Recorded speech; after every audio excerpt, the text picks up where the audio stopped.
আসসালামু আলাইকুম। আজকে আমরা নতুন আরেকটি ফটো এডিট করব। তো তার জন্য আমরা চলে যাব সর্বপ্রথম ক্যানভাতে। তো ক্যানভাতে আসার পর আমরা সার্চ দেব ফেসবুক পোস্ট লিখে,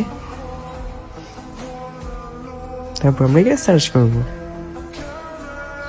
তারপর আমাদের সামনে কিন্তু চলে এসেছে create a blank Facebook post. আমরা এটাতে ক্লিক করব। এতে ক্লিক করার পর আমাদের সামনে এডিটিং এর যাবতীয় যা যা প্রয়োজন হবে, ফটোটি এডিট করার জন্য যাবতীয় যা যা প্রয়োজন হবে তা কিন্তু সম্পূর্ণ চলে আসবে। তো চলে এসেছে। বর্তমানে আমরা প্রথমে কি করব, ব্যাকগ্রাউন্ড কালার দিব। তো ব্যাকগ্রাউন্ড কালার দেওয়ার জন্য আমরা এই যে হোয়াইট বোর্ড আছে আমরা এটাতে ক্লিক করব। তারপর এখানে কালার অপশন আছে, কালারে ক্লিক করব এবং এখানে এর অপশনে ক্লিক করব। তাহলে আমাদের সামনে কিন্তু অনেকগুলো কালার শো হবে। তো এখান থেকে আমি যে কোনো একটা কালার নিয়ে নিচ্ছি, দেখানোর জন্য আমি এই কালারটি নিলাম। তারপর এখানে আমরা কি করব, আমরা আগে এলিমেন্টসে যাব। যাওয়ার পর এখানে আমরা সার্চ দিব শেপ লিখে। তারপর আমরা কি করব, আমরা এই যে শেপ আছে আমরা সি অলে ক্লিক করব, কারণ আমাদের হচ্ছে এখানে মধ্যে লাগবে একটা এরো অপশনের মতো এই শেপ লাগবে। তো আমরা এখান থেকে এই শেপটি নিয়ে নিব। এই যে শেপ দেখতে পাচ্ছেন আমরা এটা নিয়ে নিব। তারপর এটা কি করবো, আমরা এই যে দেখতে পাচ্ছি এখানে রোটেটের মতো একটি বাটন আছে, আমরা এখানে কি করবো, এটাতে ক্লিক করে একটু যদি ডান পাশে নেই বা বাম পাশে নেই তাহলে একটু ঘুরবে। তো আমরা এটাকে 90 ডিগ্রি অ্যাঙ্গেলে ঘুরিয়ে দিব, -90 ডিগ্রি অ্যাঙ্গেলে আমরা এটাকে ঘুরিয়ে দিব। তারপর এটাকে আমরা একটু বড় করব। তারপর এটিকে আমরা কি করবো, কালার দিব। তো কালার দেওয়ার জন্য এই যে কালার দেখতে পারতেছেন, কালারে আমরা ক্লিক করব। তারপর এখানে আবার এর অপশনে ক্লিক করবো। এর অপশনে ক্লিক করার পর আমরা এটা যে কালার আছে আমরা কালারটি হোয়াইট করে দিব। তো এখানে দেখতে পারতেছেন হোয়াইট কালার আছে, তো আমরা এটাকে হোয়াইট করে দিব। তারপর এটাকে আমরা ডুপ্লিকেট করব। তো ডুপ্লিকেট করার জন্য আমরা দেখতে পাচ্ছি আমাদের সামনে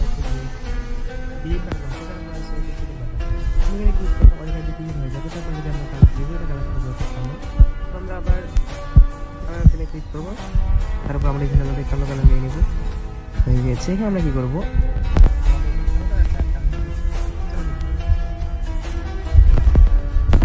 এতটুকুই হবে। তারপর আমরা কি করবো, তারপর চলে যাবো আমরা আবার এলিমেন্টসে সার্চ দিব।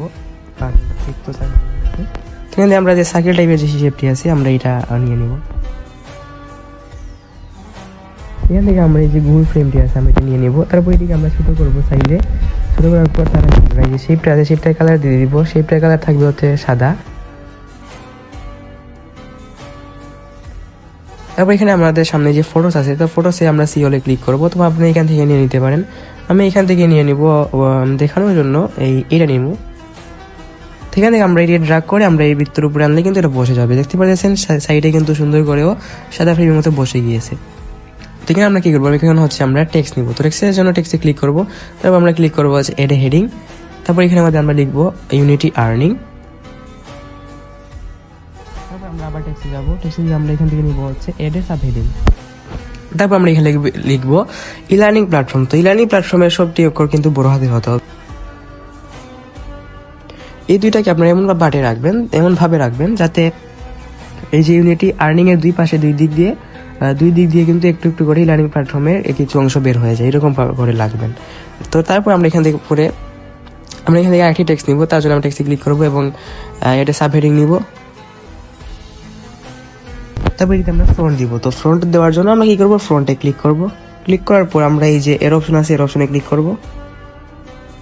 তারপর এখান থেকে আমরা এই ফ্রন্টটি নিয়ে নিব।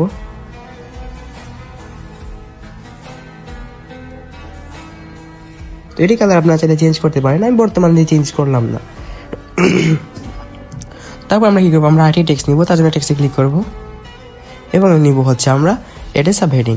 তারপর এখানে লিখবো আওয়ার ওয়ার্কস। তো আওয়ার ওয়ার্কস লেখার ক্ষেত্রে আওয়ারের ও এবং ওয়ার্কসের ডাব্লিউ হবে বড় হাতের করে, তারপর বাকি সবটি হবে ছোট হাতের। তারপর এটি আমরা এটির ফ্রন্ট দিব। তো ফ্রন্ট দেওয়ার জন্য আমরা আবার ফ্রন্টে ক্লিক করব। তারপর আমরা এখানে এর অপশনে ক্লিক করব। আমরা এখান থেকে এই ফ্রন্টটি নিয়ে নিলাম। এটিকে আমরা একটু জুম বড় করবো, একটু ছোট হয়ে গিয়েছে। বড় করার পর এটিকে আমরা কি করব, আমরা একটু সাইজ রেখে দিব। তারপর আমরা এখানের মধ্যে এটির জন্য আমরা একটা এলিমেন্টস আনবো। তারপর আমরা এলিমেন্টসে ক্লিক করব। তার আগে আমরা টেক্সটের কাজ সেরে নিই। তার জন্য আমরা এর সাব হেডিং নিব। কি করবো, আমরা এই যে অপশন দেখতে কালারের পাশে একটি অপশন আছে আমরা এটি দেখতে পারতেছি, আমরা এটি ক্লিক করব। তারপর আমরা এখানে ক্লিক করব, তাহলে এটি কিন্তু এক সমান হয়ে যাবে। ঠিক আছে, এখন কি করবো, আমরা এলিমেন্টসে যাবো, এলিমেন্টসে গিয়ে আমরা আবার শেপ লিখে সার্চ দিব, আমরা সিওলে ক্লিক করবো, তাহলে আমাদের সামনে কিন্তু ওটা পুরো শেপ চলে আসবে। সেখান থেকে আমরা কি করবো, এই শেপটি নিয়ে নিব, তারপর এটিকে আমরা এখানে নিয়ে আসবো এবং আবার ওয়ার্কস দিয়ে এটাকে আমরা ভরে দিব, মানে এটি এভাবে রাখবো যাতে আবার ওয়ার্কসটি সম্পূর্ণ কভার হয়ে যায়। তো এখান থেকে আমরা আবার সেই এলিমেন্টসে যাবো, কারণ আমাদের আরেকটি শেপ লাগবে। তো এখান থেকে আমরা যে এর অপশন আছে, আমরা এর অপশনে ক্লিক করে আমরা এই শেপটি নিয়ে নিব, তারপর এটি কালারকে আমরা এটিকে রোটেট করব।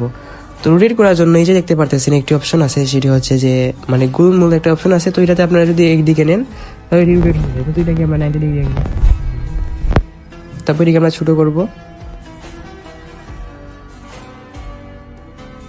তো এই যে দেখতে পারতেছেন এটা হচ্ছে আমাদের এডিটিং ফটো। আশা করি সবাই বুঝতে পারছেন এবং সবাই মনোযোগ দিয়ে কাজ করবেন। ভালো থাকবেন, সুস্থ থাকবেন, আল্লাহ হাফেজ।